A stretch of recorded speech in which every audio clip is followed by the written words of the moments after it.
여러분, 이런 존재감 어떻게 생각하시나요? 있는 것 같으면서 없는 것 같기도 하고, 우리가 보통 영화나 드라마를 볼 때 그런 존재들, 그런 캐릭터들이 있죠. 아, 쟤 누구지? 쟤 누군데 항상 주인공 옆에 있지? 아, 저 사람 이름이 뭐였더라? 그런데 꼭 드라마나 영화 극중 보면은, 흐름을 보면은 항상 주인공 옆에 있는 사람. 그러면서 저 사람이 저 영화 드라마에 왜 나오지? 그런 생각이 들면서도 꼭 중요한 시간에, 중요한 시기에 아주 중요한 단서를 갖고 있는 사람들이 있죠. 예를 들어서 주인공이 어떤 함정에 빠져가지고 그런 법정에 갔는데 마지막에 그 옆에 있던 그 사람이 결정적인 증거를 갖고 있는 사람.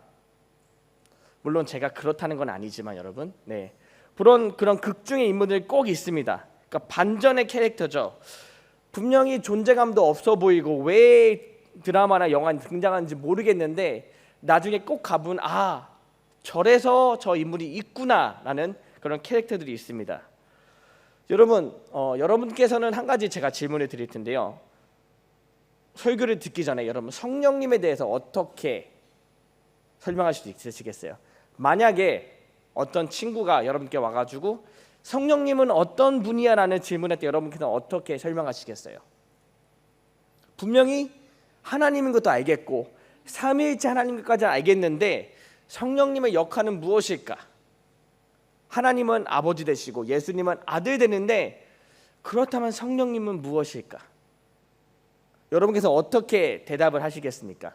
저는 오늘 말씀을 통해서 성령님은 이런 분이다, 성령님은 정말로 우리에게 꼭 필요한 분이다라는 걸 알겠지만, 우리가 비록 다 100% 설명할 수 없겠지만 성령님은 어떤 분이시고 우리를 위해 어떤 일 하셨는지 함께 나누도록 하겠습니다. 오늘 말씀이죠. 로마서 8장 26절 30까지 말씀인데, 오늘 말씀 보면 첫 번째 어떻게 시작하고 있죠? 26절에서 26절은 이렇게 나와 있죠. 이와 같이. 오늘 본문에 이와 같이라는 단어를 시작합니다. 여러분들, 이런 단어를 우리 보통 그 문법상으로 뭐라고 표현하죠? 이와 같이라는 그런 표현을. 갑자기 미국에 다녀왔더니 목사님 갑자기 한국말을 가르치시네라는데, 이와 같은 단어는요 접속 부사라고 합니다. 오, 미국 사람이 한국어를 가르치네, 감히. 접속 부사는 여러분 어떤 역할을 하고 있죠? 접속 부사는 앞에 있던 내용하고 이제부터 시작된 내용을 접속한다, 그러니까 연결한다는 의미가 있어요. 그렇다면 뭐냐면은 26절의 말씀은요 그 이전 구절의 내용과 이어지고 있다라는 거예요. 근데 앞의 내용은 18절 이렇게 나와야겠죠. 현재의 고난은, 갑자기 고난을 시작하고 있습니다. 왜 고난을 시작될까요, 여러분?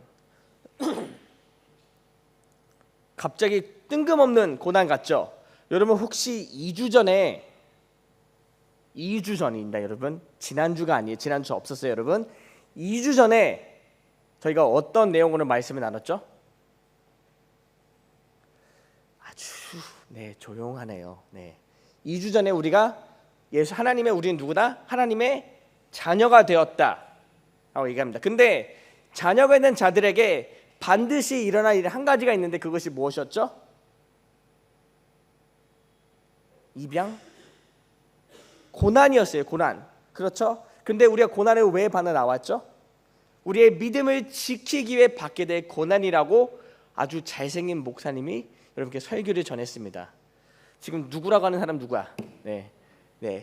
고난인데 18절 내고냐, 그 현재의 고난, 우리가 하나님의 자녀가 됨으로써 받게 될 고난은 장차 받게 될 영광에 비하면 아무것도 아니다라고 설명하고 있어요. 뭐냐면은 우리가 하나님의 자녀가 되었는데, 하나님의 자녀가 되니까 우리의 믿음을 지키기 위해서 우리가 고난을 받게 된다. 그런데 18절 바로 오늘 말씀, 오늘 본문 이전의 그 내용은 우리가 고난을 받게 되는데 그 받게 될 고난은 아주 작은 거다. 왜? 하나님의 자녀가 되는 그 영광에, 받게 될 영광에 비하면은 우리가 받게 될 고난은 정말로 아무것도 아니다라고 사도 바울이 전하고 있는 거예요. 그러면서 오늘 본문 말씀이죠. 이와 같이라고 시작됩니다. 여러분 17절 말씀 이렇게 나와 있죠. 자녀이면 또한 상속자 곧 하나님의 상속자여 그리스도와 함께 한 상속자니 우리가 그와 함께 영광을 받기 위하여 고난을 함께 받아야 할 것이니라 라고 얘기했습니다. 근데 여러분 이 말씀이 왜 중요하냐면요, 로마서 말씀이에요. 그렇죠? 로마서 말씀. 여러분 이 당시에 로마에는 어떤 일이 일어나고 있었죠? 로마에는 두 부류의 그리스도인이 있었습니다. 하나는 누구였죠? 유대인 그리스도인이 있었고, 또 하나는 유대인이 있으면 유대인의 반대되는 사람이 누가 있었죠? 이방인 그리스도인들이었어요. 근데 이들 안에는 분쟁과 논란이 있었습니다. 율법주의냐 아니면 은혜주의냐. 그런데 사도 바울은 이것을 가지고 자, 오직 은혜다, 믿음으로 말미암아 너희가 하나님의 자녀가 되었다. 네, 참으로 좋은 말씀이죠. 그런데 여러분 로마가 당시에 어떤 도시였죠? 우리 역사를 잘 아는 심해학 학생들, 로마가 당시에 어떤 도시였었죠? 로마는 이거였어요. 왔다였어요. 그 최고였죠. 자, 그런데 여러분 로마 제국의 수도는 어디였을까요? 다시 한번 질문 드릴게요. 로마 제국의 수도는 어디였을까요? 로마였어요. 모든 문명과 모든 군사적, 모든 역사 그런 것들의 중심은 바로 로마였습니다. 그런데 제가 여러 번 설명했지만 로마 제국에서 모든 문명, 모든 문화를 다 인정해, 너희 마음대로 다 해라. 단 한 가지만 기억하라. 뭐였죠? 로마 제국의 황제에게만 충성하라였어요. 그렇죠. 그런데 그리스도인들은 누구에게 충성을 다하죠? 누구 말씀에 순종하죠? 하나님 말씀이었어요. 그러니까 로마 제국은 그리스도인들을 어떻게 하기 시작합니까? 핍박을 합니다. 고통과 고난을 그들에게 막 던져줘요. 돌로 던지고 감옥에 집어넣고 사형에 처하고. 왜? 로마 제국의 황제를 경배하지 않는다는 이유로. 근데 이것들이 바로 로마에 있던 그리스도인들이 받게 될 고난과 핍박이었다는 거예요. 그런데 사도 바울이 18절에 이렇게 얘기를 하고 있죠. 생각한 건데 현재의 고난, 너희들이 믿음을 지키게 받게 될 그 고난은 장차 우리에게 나타낼 영광과 비교할 수 없도다. 너희들이 지금 받고 있는 고난과 핍박은 미래에 너희들이 받게 될 그 영광에 비하면 정말로 아무것도 아니다라고 얘기하고 있어요. 여러분 이 말씀은 무슨 의미가 있냐면요, 고난의 끝은 멸망과 좌절이 아니다라는 거예요. 비록 너희가 지금 어려운 힘든 일을 겪게 되겠지만 너희에게 장차 받게 될 영광 때문에 그걸 기억하라. 왜냐하면은 지금 너희들이 힘든 믿음을 지키기 위해 이 어려운 상황은 좌절과 멸망의 끝이 아니다. 너에게는 훨씬 좋은 일이 일어날 거다라고 약속하고 있다라는 거예요. 사도 바울이. 언제? 너희들이 지금의 믿음을 지켜낸다면은. 이렇게 고난을 받게 될 자들이 누구다? 바로 하나님의 자녀가 된 자들이다. 믿음으로 말미암아. 여러분 그게 누구죠? 그게 그리스도인들이에요. 이 시대에 그게 누구죠? 바로 저와 여러분들이라는 거예요. 다시 말하자면은 사도 바울이 앞서 했던 내용들은 우리가 예수 그리스도를 믿음으로 말미암아 하나님의 자녀가 되었는데, 하나님의 아들과 딸이 되었는데, 우리가 그 믿음을 지키기 위해서 우리에게 어떤 일이 일어난다? 고난이 일어난다는 거예요. 힘든 일, 어려운 일이 일어난다는 거예요. 하지만 good news. 우리가 그 고난을 잘 이겨낸다면은, 믿음으로 잘 이겨내는 우리에게는 아주 큰 영광에 이르게 된다라는 거죠. 그런데 오늘 말씀 본문을 보면요, 부르심에 대한 말씀이 나오고 있습니다. 여러분 부르심은 두 가지 종류의 부르심이 있어요. 쉽게 얘기하면은 오라가 있고요, 가라가 있습니다. 두 가지 부르심입니다. 오라가 있고 가라의 부르심, come and go예요. 근데 오라는 부르심은 어떤 의미냐면요, 하나님의 품으로 오라는 부르심이에요. 하나님이 우리의 이름을 부르실 때 하나님이 우리 어떻게 왜 부르시냐면은 하나님 품으로 오라는 부르심이에요. 여러분 이것은 굉장히 중요한, 왜냐하면은 하나님께서 저와 여러분의 이름을 부르셨을 때 첫 번째를 부르실 때 어떤 의미로 부르셨냐면요, 하나님의 품으로 오라, 내가 너의 아버지 된다. 너는 나의 자녀가 된다. 동찬아, 나의 품으로 와, 내가 너의 아버지가 된다. 이것은요 영접에 대한 부르심입니다. 믿음에 대한 부르심이에요. 뭐냐면은 하나님께서 저와 여러분을 하나님의 자녀로 부르셨다는 거예요. 이것이 바로 오늘 말씀의 부르심이고, 두 번째 가라의 부르심 뭐냐면은 이제 너희가 나의 자녀가 되었으니 세상으로 가서 믿음의 빛을 발하라. 보내심의 부르심이라는 거죠.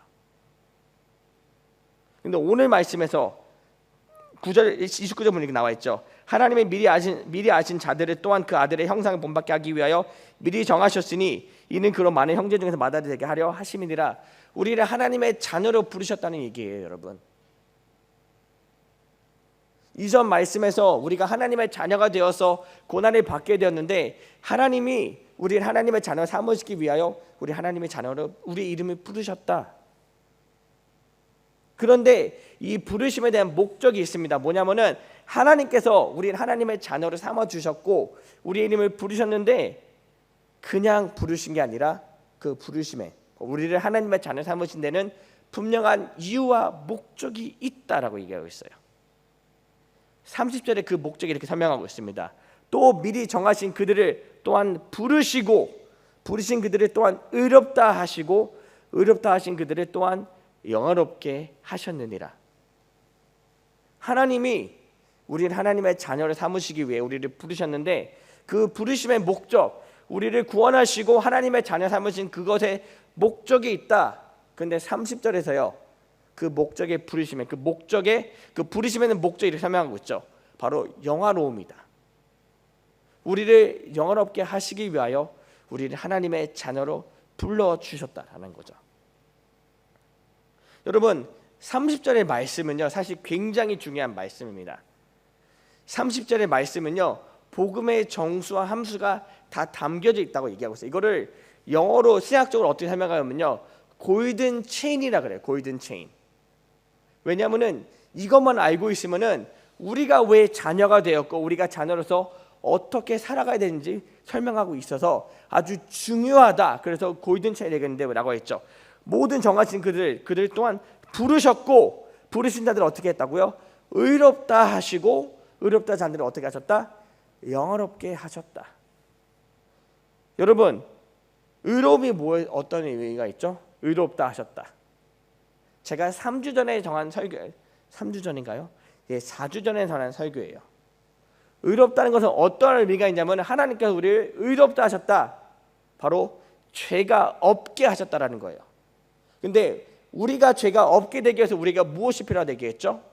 하나님의 용서하심이 필요했다는 거예요. 다시 말해서 의롭다는 건요 우리를 거룩게 하신다는 걸 의미하는데, 거기에는 우리의 노력이 아니라 오직 하나님의 용서하심이 있었다. 우리가 그런 하나님의 용서하심을 받으니까 우리가 어떻게 됐다? 영화롭게 되었다라는 거예요. 그런데 영화롭게 됐다는 건 어떤 의미가 있냐면요, 우리가 누구와 같이 됐다는 걸 의미하면은 바로 우리가 예수님과 같이 되었다라는 거예요. 29절에 나와 있죠. 하나님이 미리 아신 자들 또한 그의 아들의 형상을 본받게 하기 위하여. 우리가 하나님의 아들의 형상을 본받게 하기 위함이라 나와 있어요. 우리를 하나님의 자녀로 불러주셨고 우리 이름을 부르셨는데, 그 목적이 뭐냐면은 우리도 죄인이었던 우리도, 죽어 마땅한 죄인이었던 우리도 영화로운 하나님의 아들 예수님과 같이 되게 하게 하기 위함인 거예요. 여러분, 형상이란 단어 많이 들어본 단어죠. 우리가 형상이라는 단어를 우리가 제일 먼저 들어본 성경 구절이 어디죠? 어떤 책이죠? 창세기의 책이에요. 창세기. 하나님께서 우리를 어떻게 만드셨죠? 하나님의 형상대로, in the image of God. 그게 어떤 의미죠? 우리가 하나님과 똑같은 모습이다? 아니죠. 하나님의 성정을 닮았다라는 거예요. 그런데 예수님의 성적을 보면은 예수님에서 우리는 하나님 영광스럽고 영화롭다 나와 있어요. 그런데 여러분, 우리가 바로 이런 목적을 위하여 하나님의 자녀가 되었다라는 거예요. 예수님과 같이 영화롭게 되기 위하여. 이것은 굉장히 큰 영광스러운 모습입니다. 여러분 생각해 보세요. 어떤 뛰어난 장인이 있습니다. 그게 여러 분야에 있을 수 있죠. 요리, 아니면 스포츠, 운동, 아니면 문학, 그런 수제자들이 있죠. 여러분 혹시 무협 영화 좋아하세요? 지금 세대는 무협 영화를 많이 안 보시는 것 같아요. 그렇죠? 여러분 목사님 세대만 보더라도 무협지, 소설책 굉장히 인기가 많았어요. 그런데 보통 아주 그런 지금 얘기하면 누구라 얘기해야 되나? 아주 운동을 잘하는 선수가 있다고 생각합니다, 여러분. 그런데 그 사람이 제자를 키워내요. 제자를 안 받는 사람이 제자를 키워냅니다. 그런데 그 제자가 들을 수 있는 가장 큰 칭찬은 뭐냐면요, 네가 나와 같이 됐다라는 거예요. 스승과 같이 됐다. 정말로 부족했던 그 사람이 좋은 스승 밑에서 배우니까 실력이 부족했던 얘가 스승처럼 됐다. 여러분 지금 스포츠 세계에서 가장 유명한 사람, 여러분 농구 한번 NBA 한번 예를 들어볼까요? NBA 역사상 가장 뛰어난 선수가 누구죠? 누가 르브론 제임스래? 마이클 조단입니다. 그렇죠? 물론 굉장히 논쟁의 여지가 있지만, 그런데 마이클 조단이 어떤 제자를 가르칩니다. 제자를 가르쳐요. 그런데 나중에 그 제자가 듣는 소리가 너희 스승인 마이클 조단처럼 네가 굉장히 뛰어난 선수가 됐구나. 여러분 그게 얼마나 큰 칭찬일까요? 대단하겠죠? 농구의 전선인 내 스승 마이클 조단과 같이 약간 똑같은 레벨이 됐다? 공감이 잘 안 되죠? 자, 여러분께서 만약에 페이커와 같은 레벨이 됐다고 하면 어떤 칭찬일까요? 갑자기 공감이 되네. 여러분 우리가 그런 칭찬을 받게 된다라는 거예요. 네가 게임을 죽어라 하니까 드디어 네가 페이커와 동급이 되었다. 우와. 근데 오늘 말씀에서 성경이 이렇게 하고 있습니다. 하나님께서 우리를 우리의 믿음으로 불러주셨는데 누구와 동급이 되도록? 예수님과 동급이 되도록 불러주셨다는 거예요. 여러분 상상이 가시나요? 이해가 돼요? 예수님이 우리가 이 세상 인류 역사는 아니에요, 여러분. 하나님과 동일한 인물 되신 예수님과 동급이 되도록 우리를 불러주셨다. 우리의 믿음으로 말미암아. 예배 시간에 그렇게 졸고 오늘 아침에 엄마한테 잔소리 듣고 늘 교회 갈까 말까 고민하고 교회 가면 어떻게 하면 빨리 집에 오지 이런 생각했던 우리들이, 저도 그랬습니다, 여러분. 이랬던 우리들이 하나님의 은혜로 말미암아 가장 뛰어나고 가장 영광스럽고 가장 영화로웠던 예수님과 동일하게 우리를 부르셨다. 여러분 그것이 바로 우리에게 일어날 삶의 모습이라는 거예요. 비록 우리가 우리의 믿음을 지키기 위해서 아주 잠깐 작은 고난을 받겠지만 그 고난은 예수님과 동일하게 되는 그런 영광에 비하면 아무것도 아니다. 여러분 생각해 보세요. 여러분들께 페이커가 되기 위해서 얼마나 큰 노력을 해야 되겠어요? 잠도 못 자고 부모님 잔소리 듣고 성적은 바닥에 치겠죠. 그런데 내가 내 목표가 저와 같은 페이커와 같은 되기 위한 그 목적이라면은 여러분 잠을 못 자는 거, 조금 못 먹는 거 정말 아무것도 아닌 게 될 거거든요. 그렇죠? 그런데 오늘 성경이 이렇게 이야기하고 있어요. 우리가 예수님과 되기 위해서 우리가 받게 될 고난은 정말로 아무것도 아니다. 왜? 우리가 나중에 받게 될 그 영광은 아주 큰 영광이기 때문에. 그런데 여러분 우리가 이와 같이 되기 위해서 우리를 도우신 분이 한 분이 계십니다. 바로 성령님이에요. 오늘 말씀이죠. 이와 같이 오늘 나와 있죠. 이와 같이 성령도 우리의 연약함을 도우시나니. 이와 같이 성령도 우리의 연약함을 도우시나니. 여러분 성령님을요 헬라어로 보면 이렇게 나와 있습니다. 파라클레토스. 아마 들어보셨을 거예요. 왜냐하면 제가 여러 번 얘기했기 때문에. 근데 파라클레토스의 원어적 의미는 어떤 의미냐면요, 도우시는 분이십니다. 헬퍼예요, 헬퍼. 근데 성령님이 바로 우리의 파라클레토스 되시는 분이세요. 뭐냐면은 우리를 도우시는 분. 26절과 같이 이와 같이 성령도 우리의 연약함을 도우신다. 여러분, 우리에게 어떤 연약함이 있습니까? 우리에게 어떤 연약함이 있죠? 그냥 육체적 연약함이 아니에요. 그렇죠? 왜냐하면 다 사람마다 다 다른 육체적 연약함이 있기 때문에. 그런데 이 연약함은 어떤 연약함이냐면요, 우리가 고난을 받을 때 나오는 육신의 연약함이에요. 잘못된 습관들이나 아니면 쉽게 포기하려는 잘못된 모습들, 인내심이 부족한 모습들. 아, 오늘 기도해야 되는데, 참 어떡하지? 졸린데, 배고픈데, 지금 내 친구가 부르고 있는데. 그런 연약함들이 성령님께서 알고 계신다라는 거예요. 힘들다, 고통스럽다, 견디기 어렵다. 우리의 믿음을 지키기 위해서 우리가 받게 될 그 고통과 그 고난 가운데 우리의 연약한 모습들을 성령님께서 이미 다 알고 계신다. 이와 같이 그런 성령님께서 우리의 그런 연약함을 위해서 도와주신다라고 얘기하고 있다는 거예요. 여러분, 다시 한번 설명해 드릴게요. 하나님께서 우리를 하나님의 자녀 삼아 주셨습니다. 우리의 믿음으로 말미암아 우리를 하나님의 자녀 삼아 주셨고, 그 자녀 삼아 주신 목적이 뭐냐면은 우리도 예수님과 같이 영원롭게 되기 위해서 우리를 자녀 삼아 주셨어요. 하지만 그 과정 가운데 우리가 분명히 한 가지를 겪게 되는데, 그것이 뭐냐면은 바로 고난이라는 거예요. 우리의 믿음을 지키기 위해 반드시 겪게 될 고난을 받게 된다. 하지만 그 가운데 한 분이 우리를 도와주신다. 누구? 성령님이라는 거게. 언제 어떻게 도와주시나요? 언제 어떻게 도와주시나요? 기도할 때, 여러분, 기도할 때. 우리가 성령님께 간구할 때. 26절 뒷부분이에요. 첫 부분에 이와 같이 성령 우리 연약함 도와주진 않는데, 그 뒷부분 이렇게 나와 있죠. 우리는 마땅히 기도할 바를 알지 못하나 오직 파라클레토스, 헬퍼, 도와주시는 성령이 말할 수 없는 탄식으로 우리를 위하여 친히 간구하시느니라. 아멘.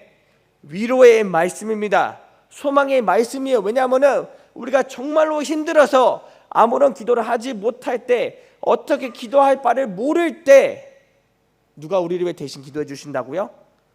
성령님께서, 파라클레토스, 헬퍼 되신 성령님께서 우리를 위해 대신 기도해 준다는 거예요. 말할 수 없는 탄식으로. 여러분, 정말로 힘들 때 우리가 어떻게 반응하죠? 그냥 한숨만 푹푹 쉽니다.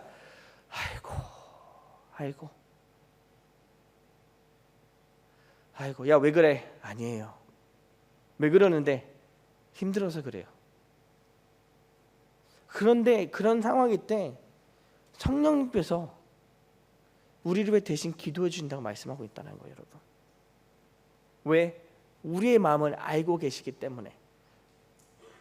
여러분 주변에 혹시 이런 친구들 있으신가요? 그냥 눈빛만 봐도, 표정만 봐도, 아, 제가 참 힘든 상황이구나. 여러분, 자랑은 아니지만 저와 제 아내는 그런 사이예요. 딱 제 표정 보면은, 아, 우리 목사님이 지금 이런 일 때문에 힘들어하고 있구나. 제가 제 와이프를 딱 표현하면, 아, 혼날 준비를 해야겠구나 내가.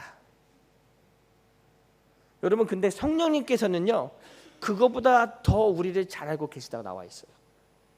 우리가 정말로 힘들 때, 우리의 믿음을 지키기 위해 그 고난을 받아서 정말로 힘들 때 성령님이 우리의 마음가짐을 다 알고 계시기 때문에 우리를 도우실 수 있다라는 거예요.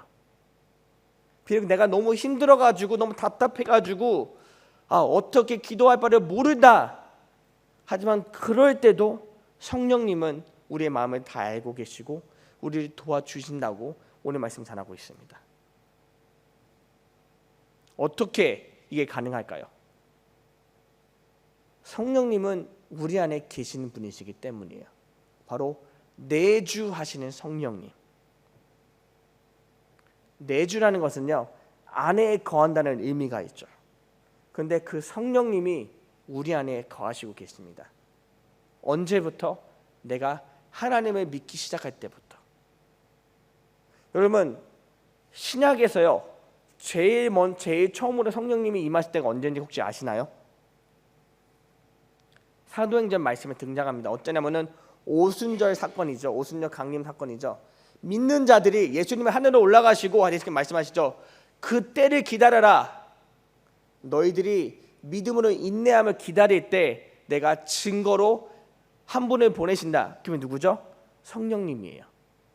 예수님 그렇게 승천하시고 믿는 자들이 모여서 그때를 기다리며 기도할 때 성령님이 그들 가운데 임합니다. 누구에게? 믿는 자들에게. 그거가 증거가 된다는 거죠.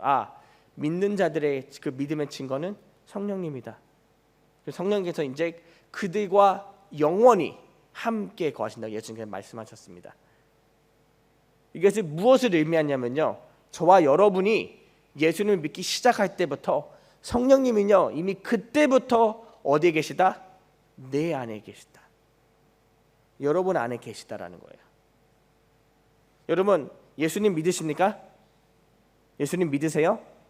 그러면요 여러분 안에 성령님이 계시다는 사실도 믿으셔야 돼요. 왜? 이미 그 안에 계시기 때문에. 그런데 여러분 안에 계신 성령님께서 오늘 말씀처럼 우리의 연약함도 다 아시고 우리의 마음도 다 아시고 우리의 필요에 다 아시기 때문에 우리를 위해서 대신 기도해 주신다고 약속하고 있습니다. 여러분 그렇기 때문에 우리는요 하나님께 간구만 하면 돼요. 하나님 지금 너무 힘듭니다. 하나님 지금 제가 하나님을 믿기 위해서 이 믿음을 지키기 위해서 여러 가지 유혹과 고난이 있는데 하나님 저 좀 도와주세요. 이 기도 한마디면요 우리 안에 있는 성령님께서 우리를 도와주십니다. 여러분 그때 우리는 어떻게 해야 된다? 의지해야 된다. 하나님께 주신 성령님을 잘 활용해야 됩니다. 이미 하나님께서는요 우리에게 가장 큰 도움을 우리에게 주셨어요. 성령님이라는 가장 큰 도움을요. 그렇기 때문에 여러분 기도할 때 어떻게 기도할 바를 모르겠다. 내가 지금 무슨 기도를 할지 모르겠다. 기도를 해야겠는데 지금 믿음을 지키기 너무나 힘든데 어떻게 할 바를 모르겠다. 여러분 성령님만 찾으시면 돼요. 저 좀 도와주세요. 그리고 저를 위해서 대신 기도해 주세요. 성령님께서 우리의 힘 되십니다. 그리고 두 번째 선을 이루면 돼요. 28절 나와 있죠. 부르심을 입은 자들에게는 모든 것이 합력해서 선을 이루느니라. 여기서 말씀한 선은요 바로 하나님의 뜻입니다. 좋은 일이 아니에요. 그냥 단순히 좋은 일이라 바로 하나님의 뜻이에요. 이것이 무슨 의미냐면은 어떤 일들 가운데서도 우리가 하나님의 뜻을 이루기 위해 순종하자예요. 여러분 비록 내가 믿음을 지키기 위해서 고통과 고난을 받겠지만 그 가운데서도 내가 하나님을 믿는 믿음을 가지고 성령님을 의지하면서 끝까지 순종을 하는 말씀이라는 거예요.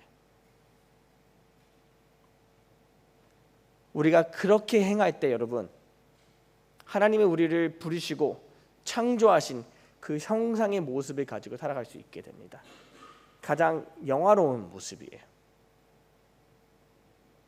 그리고 그것이 바로 저와 여러분이 예수님과 같이 되게 되는 유일한 방법입니다. 사람이 누릴 수 있는 최고의 영광이자 영화로운 모습이라는 거예요. 우리가 이 일을 이루기 위해 누구를 의지해야 된다? 바로 성령님. 내 안에 우리 안에 계시는 성령님을 의지하자. 그리고 그분을 믿고 그분을 의지하며 기도하자.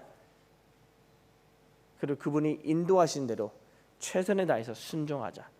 이것이 바로 저와 여러분이 하나님의 자녀된 저와 여러분이 살아갈 때 반드시 지켜야 될 모습입니다.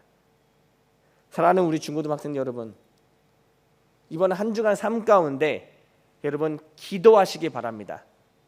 성령님을 의지하면서 나의 믿음을 지키기 위해, 여러분들의 믿음을 지키기 위해, 그리고 가장 중요한 일, 하나님의 자녀로 살아갈 수 있도록 믿음을 지켜달라고 성령님께 기도하시기 바랍니다. 그리고 무엇보다도 포기하지 마시고 하나님의 자녀로 살아가는 저와 여러분이 되길 주님의 이름으로 축원합니다. 기도하겠습니다.